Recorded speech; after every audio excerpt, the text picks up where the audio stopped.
Hello प्यारे बच्चों, कैसे हैं आप लोग। हम लोग पढ़ाई कर रहे थे और देख रहे थे इकोनॉमी में कि कैसे जो है जनसंख्या को कितने चरणों में बांटा जाता है, किस किस चरण से जो जनसंख्या का स्तर है वो गुजरता है।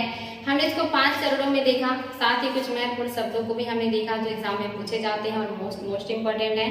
तो इसी क्रम में हम आगे बढ़ेंगे बच्चों। नेक्स्ट जो आपका हेडिंग है ये है कार्यशील जनसंख्या एवं जननांकीय लाभांश। कार्यशील जनसंख्या एवं जननांकीय लाभांश क्या है?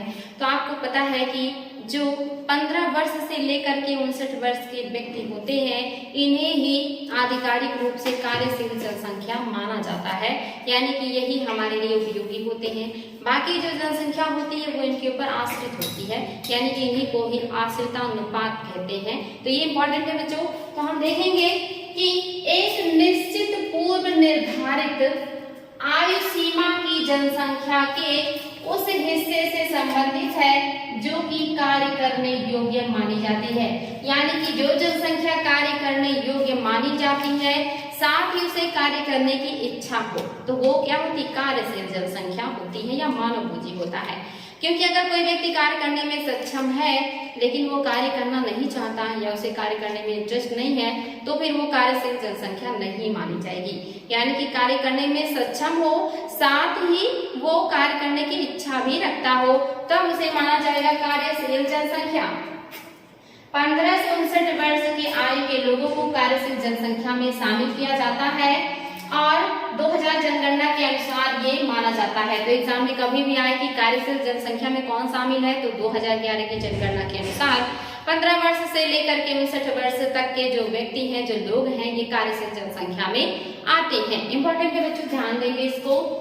कार्यशील जनसंख्या के बढ़ते तथा आश्रित जनसंख्या के घटते अनुपात के कारण उत्पादन में वृद्धि होता है, यानी कि जब कार्यशील जनसंख्या बढ़ती है और जो उस पर आश्रित जनसंख्या है वो कम होती है तो यहाँ पर क्या होता है, इससे लाभ मिलता है और इसी को क्या कहा जाता है, जननांकीय लाभांश कहा जाता है।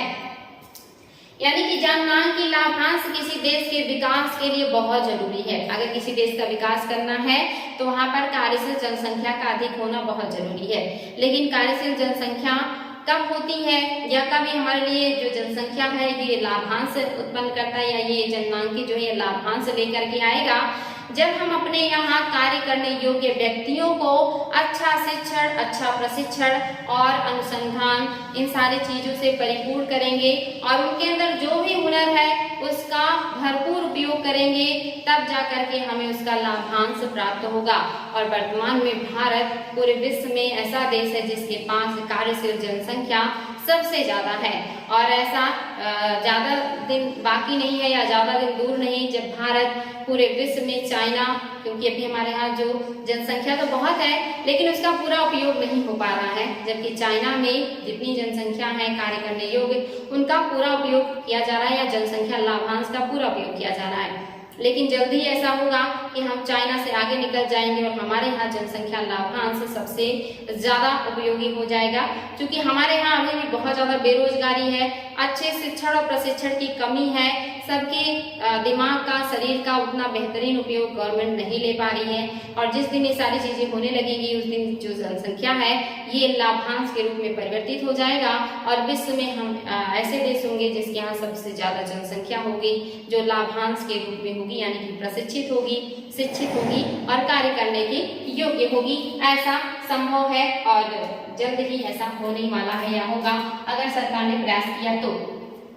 यहाँ पे ध्यान तब एक और कथन है बच्चों, अगर आ जाए कि वर्ल्ड बैंक, विश्व बैंक के अनुसार कौन सी जनसंख्या को कार्यशील जनसंख्या कहते हैं या किस आयु वर्ग की जनसंख्या को कार्यशील जनसंख्या कहते हैं, तो वर्ल्ड बैंक यानी कि विश्व बैंक के अनुसार 15 वर्ष से लेकर के 64 वर्ष तक का जो आयु वर्ग है इन्हें कार्यशील जनसंख्या माना जाता है। तो ये वर्ड इंपॉर्टेंट है। अगर भारत का पूछे तो 15 से 59 और अगर विश्व बैंक या वर्ल्ड बैंक का पूछे तो यहाँ पे 1564 वर्ष हो जाएगा। वेरी वेरी इंपॉर्टेंट है, क्योंकि 64 क्यों, ज्यादातर जो विकसित देश हैं वहां पर शिक्षा की अच्छी व्यवस्था है, स्वास्थ्य की अच्छी व्यवस्था है, जीवन स्तर उच्च है, जीवन प्रत्याशा ज्यादा है, तो तो जो लोग हैं वो ज्यादा दिनों तक जीवित रहते हैं और उनका जो कार्य करने की क्षमता है वो ज्यादा दिनों तक बनी रहती है। इसीलिए विश्व बैंक के अनुसार इसका आप देखेंगे 5 वर्ष हमसे ज्यादा करके रखा गया है। जबकि इंडिया में अभी जीवन प्रत्याशा कम है, स्वास्थ्य सुविधाओं की उपस्थिति उतना नहीं है, बेरोजगारी है, गरीबी है और शिक्षा है, जिसकी वजह से जीवन प्रत्याशा कम है और इसलिए हमने कार्यशील जो पूंजी का आयु है ये जो है 15 से 59 वर्ष रखा है। तो ये इंपॉर्टेंट है बच्चों, विश्व बैंक के अनुसार 15 से 64 और भारत की जनगणना के अनुसार 15 से 59 इंपॉर्टेंट तथ्य है। और भी देख लेते हैं जनगणना से संबंधित कुछ चीजें। भारत ने 1952 में परिवार नियोजन कार्यक्रम की शुरुआत की थी। अगर एग्जाम में आए कि भारत में परिवार नियोजन का कार्यक्रम कब शुरू किया गया था, तो ये शुरू किया गया था 1952 में, 52। वेरी वेरी इंपॉर्टेंट है बच्चों। 1961-62 में परिवार नियोजन को एक नया स्वरूप प्रदान किया गया और 1966 में परिवार नियोजन विभाग बनाया गया। ये इंपॉर्टेंट है, नया स्वरूप कब मिला है परिवार नियोजन को, तो 1961-62 में। और नया विभाग कब बनाया गया परिवार नियोजन के लिए, या विभाग कब बनाया गया है, तो ये बनाया गया 1966 में। परिवार नियोजन विभाग भी भारत में बनाया गया था ताकि ये इस कार्य को बेहतरीन तरीके से कर सके, तो इसलिए ये विभाग भी बनाया गया था। भारत में पहली जनगणना नीति 1976 में घोषित की गई थी। ये इंपॉर्टेंट है, एग्जाम में आ सकता है कि पहली जनगणना नीति कब घोषित किया गया भारत में, तो 1976 में पहली जनगणना नीति घोषित किया गया था। इंपॉर्टेंट तथ्य है बच्चों। इसके तहत लड़कियों की विवाह की आयु या विवाह योग्य जो आयु है इसे 15 से 18 वर्ष कर दिया गया। इसके पहले क्या था कि 15 से 16 वर्ष की लड़की हो, 18 वर्ष का लड़का हो, तो जो विवाह है ये संभव है या विवाह गैर कानूनी नहीं है। अगर इससे कम उम्र के बच्चे हैं, लड़की और लड़के हैं, तो उसके लिए उसे गैर कानूनी माना जाएगा या नाबालिग माना जाएगा। लेकिन 1976 में जो जनगणना के लिए आया है पहला जो है नीति, ये इसके तहत घोषित किया गया कि लड़कियों की आयु 15 से 18 कर दिया गया और जो लड़कों का आयु है ये बढ़ा करके आप देखेंगे 18 से 21 कर दिया गया। यानी कि वर्तमान में जो विवाह की आयु है वो लड़कियों की 18 है और लड़कों का 21 है। ये चीज याद रखेंगे। और किस नियम के तहत किया गया है, तो जनगणना नीति 1976 के तहत ये परिवर्तन लाया गया है। तो ये डिफिनेशन याद रखेंगे बच्चों, लड़कियों की आयु 18 है और लड़कों का 21%। वेरी वेरी इंपॉर्टेंट है। नेक्स्ट है राष्ट्रीय जनगणना नीति 2000, यानी कि 2000 में फिर से राष्ट्रीय जनगणना नीति लाया गया है और दूसरे नीति में क्या क्या कार्य किए गए हैं वो हमें देखना है। पहला है मध्यावधि, यानी कि 2000 से लेकर के 2010 के बीच में क्या परिवर्तन आएगा, उसी को कहा गया मध्यावधि। मध्यावधि लक्ष्यों के तहत कुल प्रजनन दर को 2010 तक प्रतिस्थापित स्तर अर्थात 2.1 बच्चे प्रति माह तक लाने का लक्ष्य रखा गया कि 2010 तक जो भी माँ है उनमें 2.1% का जो जन्म दर है ये होना चाहिए। ये लक्ष्य रखा गया था 2010 का। तो इम्पोर्टेंट है कि राष्ट्रीय जनसंख्या नीति 2000 के अनुसार प्रति माह कितने बच्चे जो है उत्पन्न करने का लक्ष्य रखा गया है, तो 2.1%। ये वेरी वेरी इंपॉर्टेंट है बच्चों, ये याद रखेंगे। लक्ष्य कब तक का है, 2010 का है। कितना है, 2.1% है। किस नीति के तहत आया है, 2000 जनगणना नीति 2000 के तहत ये लक्ष्य निर्धारित किया गया है। दूसरा पॉइंट क्या है, जबकि दीर्घावधि, ये तो मध्यावधि है 2010, दीर्घावधि उद्देश्य क्या है, सतत आर्थिक विकास, सस्टेनेबल जो है इकोनॉमिक डेवलपमेंट और सामाजिक विकास, यानी कि सस्टेनेबल इकोनॉमिक डेवलपमेंट, सस्टेनेबल जो है social development, sustainable environment development स्तर पर 2045 तक स्थिर जनसंख्या की स्थिति प्राप्त करना।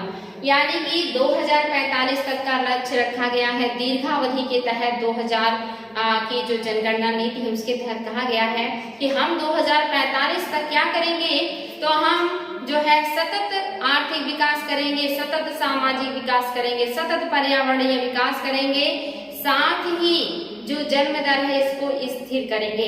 यानी कि ऐसा जो आपने देखा था चतुर्थ चरण में हुआ था, जहाँ पर जन्म दर और मृत्यु दर दोनों एकदम निम्न हो गया था या दोनों बिल्कुल बराबर हो गया था और जनसंख्या स्थिर हो गई थी, ना तो ज्यादा बढ़ रही थी ना घट रही थी, बिल्कुल समान अनुपात हो गया था।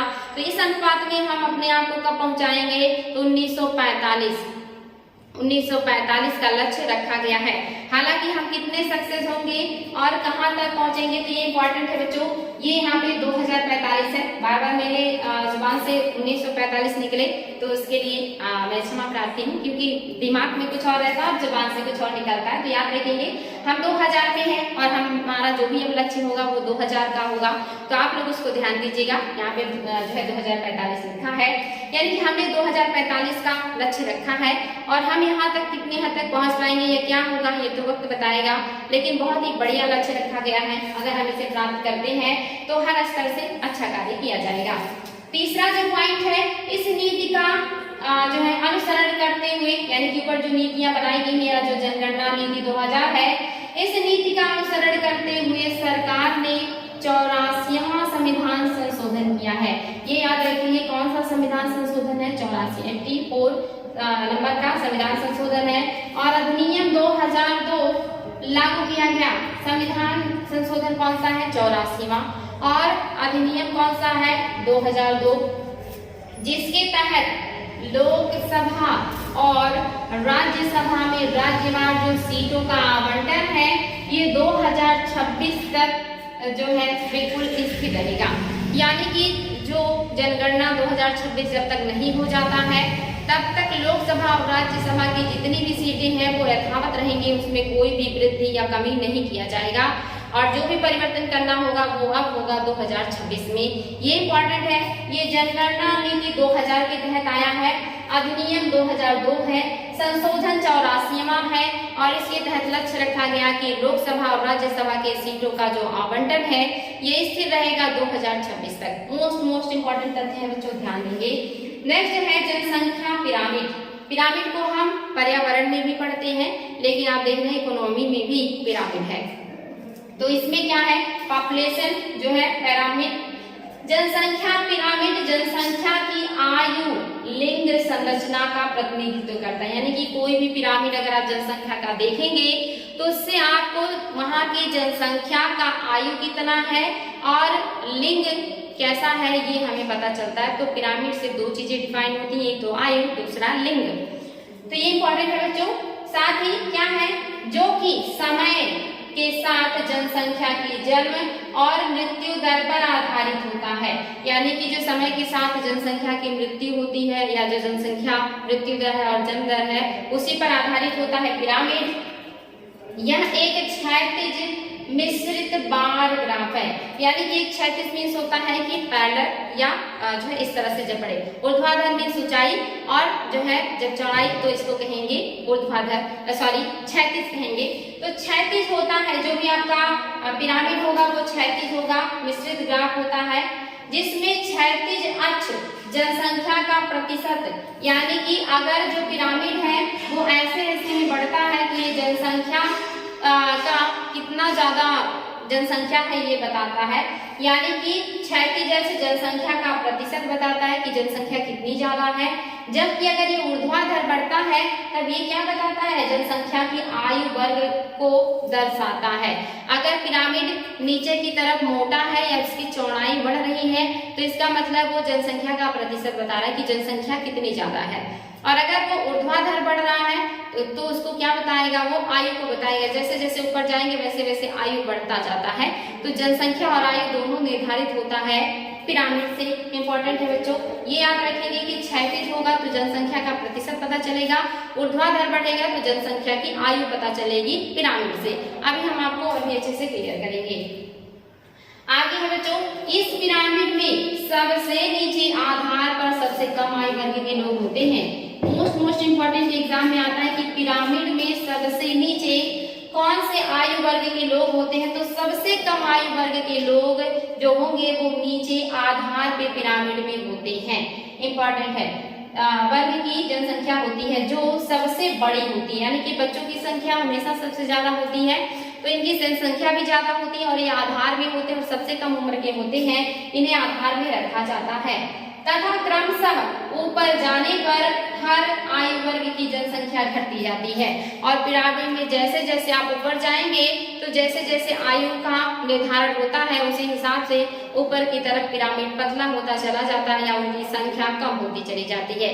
क्योंकि आधार जो है वो मोटा होता है, जनसंख्या ज्यादा होती है बच्चों की, वो नीचे होते हैं और जैसे जैसे आयु बढ़ता है वैसे वैसे उन्हें पिरामिड में और ऊपर स्थान दिया जाता है और सबसे ऊपर या ऊंचाई पर वृद्ध व्यक्तियों को रखा जाता है जिनकी जनसंख्या सबसे कम होती है।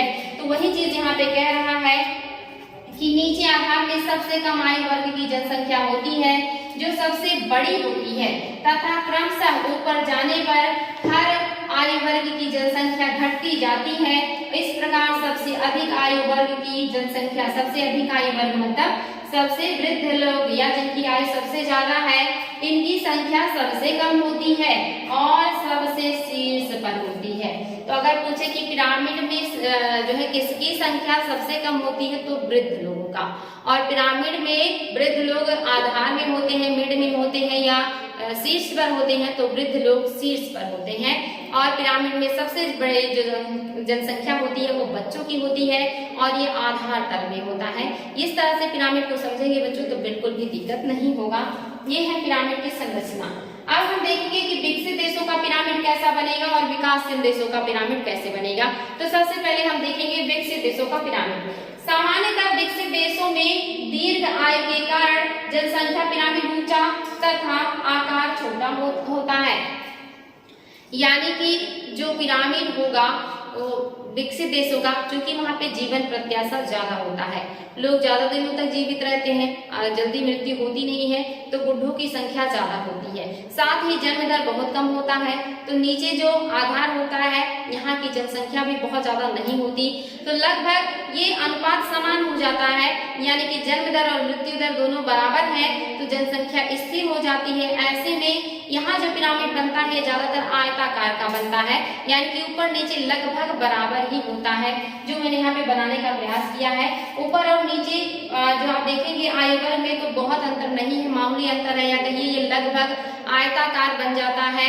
यानी कि वहां पर जो निम्न आयु वर्ग के लोग हैं और जो उच्च आयु वर्ग के लोग हैं इनके बीच समानता लगभग पाई जाती है, क्योंकि वहां पर स्वास्थ्य सुविधाएं और सारी चीजों का जो है डेवलप हो जाता है, जिसकी वजह से मृत्यु दर बहुत कम हो जाता है और जन्म दर भी बहुत कम हो जाता है। तो इनका पिरामिड आधार से लेकर के शीर्ष तक लगभग आयताकार पाया जाता है और इसकी ऊंचाई भी अधिक होती है, क्योंकि लोगों की मृत्यु होती नहीं है जल्दी, तो जो लोग हैं हर आयु वर्ग के लोग वो जिंदा रहते हैं और वो बने रहते हैं आखिरी तक। तो इनका जो ऊंचा बहुत होगा लेकिन क्या होगा, छोटा होगा, यानी कि इसका आकार बहुत बड़ा नहीं होगा, क्योंकि जनसंख्या भी कम होती है, प्लस जनसंख्या मृत्यु दर और जन्म दर दोनों कम होता है। तो आकार बनता है आयताकार और छोटा बनता है, ज्यादा बड़ा नहीं बनता है। ये इंपॉर्टेंट है बच्चों, ध्यान देंगे। अब हम देखेंगे विकासशील जनसंख्या का पिरामिड कैसा बनेगा। अगर कोई देश विकासशील, मान लीजिए भारत का ले लेते हैं, तो भारत का पिरामिड कैसा बनेगा। तो विकासशील देशों में आश्रित बच्चों की जो जनसंख्या है वो अधिक होती है, जिसके कारण आकार बड़ा होता है जो पिरामिड होता है उसका, तथा आयु की कमी के कारण यानी कि जीवन प्रत्याशा कम होती है। तो ऐसे में जो बूढ़े लोग होते हैं जब ये ज्यादा हो जाता है तो उनकी बहुत जल्दी मृत्यु हो जाती है।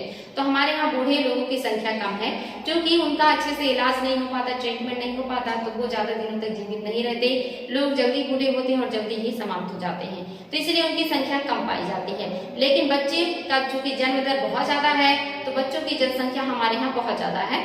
तो वही यहाँ पे कह रहा है कि आश्रित बच्चों की अधिक संख्या के कारण आकार बड़ा होता है, काफी जो क्षैतिज स्थिति इसकी बड़ी होती है, तथा आयु की जो कमी के कारण यानी कि जीवन प्रत्याशा कम होने के कारण पिरामिड कम ऊंचा होता है, यानी कि ऊंचाई कम होगा लेकिन चौड़ाई ज्यादा होगा भारत में जो भी पिरामिड बनेगा। तथा पिरामिड शंकु के आकार का बन जाता है, शंकु में से जो ज्वालामुखी का पहाड़ बनता है कुछ उस टाइप का बन जाता है, यानी कि आधार का जो होगा इसका चौड़ा होगा। अगर आप देखेंगे तो आधार तल हमारे देश का जो बनेगा पिरामिड का, इसका आधार तल चौड़ा होगा और जैसे जैसे ऊपर जाएंगे तो वैसे वैसे ये पतला होता जाएगा और लास्ट में बिल्कुल जो है कम हो जाता है। तो ये इंपॉर्टेंट बच्चों, ये ध्यान देंगे आप लोग। कुछ इस तरह का, यानी कि अगर आप देखेंगे तो शंकु के आकार का ये बन गया है, बिल्कुल ज्वालामुखी शंकु के जैसे बन गया है। तो हमारे देश का पिरामिड ऐसा होगा। आधार पर जो होगा, बच्चों की संख्या ज्यादा है, क्योंकि बच्चे आधार में होते हैं वो ज्यादा होंगे, उसके बाद वाले उनसे कम, उससे बाद वाले उनसे कम, और उससे कम, और लास्ट में जो बूढ़े लोग हैं वो सबसे कम। क्योंकि जीवन प्रत्याशा कम है तो उनकी मृत्यु जल्दी हो जाती है, तो बूढ़े व्यक्तियों की संख्या कम पाई जाती है भारत में। तो विकासशील देशों का जो बनेगा पिरामिड इस तरह से बनेगा, बिल्कुल खड़े ढाल वाला शंकु के आकार का। और विकसित देशों का जो पिरामिड बनेगा तो वो आयताकार बनेगा, लगभग ऊपर का जो मतलब शीर्ष और जो आधार है लगभग समान बनते हैं। तो ये क्यों बनते हैं, बहुत आसानी से आई होप समझ में आया होगा और अच्छा भी लगा होगा आप लोगों को। तो आज के लिए रहने देते हैं बच्चों। कुछ इंपॉर्टेंट पॉइंट्स और भी बच्चे हैं उसे भी हम देखेंगे, छोटे छोटे क्लास में देखेंगे, ताकि आप लोग एंजॉय करते हुए बहुत अच्छे से पढ़े, क्योंकि तथ्य बहुत है और इम्पोर्टेंट भी बहुत है। और आजकल इकोनॉमी से क्वेश्चन भी बहुत ज्यादा बनने लगा है, जो है 25 से 30 क्वेश्चन आने लगे हैं इकोनॉमी के, तो इसलिए बहुत इंपॉर्टेंट है। इसलिए इसको बार बार रिविजन कीजिएगा, अच्छे से पढ़ाई कीजिए, और हमारा पूरा प्रयास है कि हम जल्दी समाप्त करें इसे। Thank you.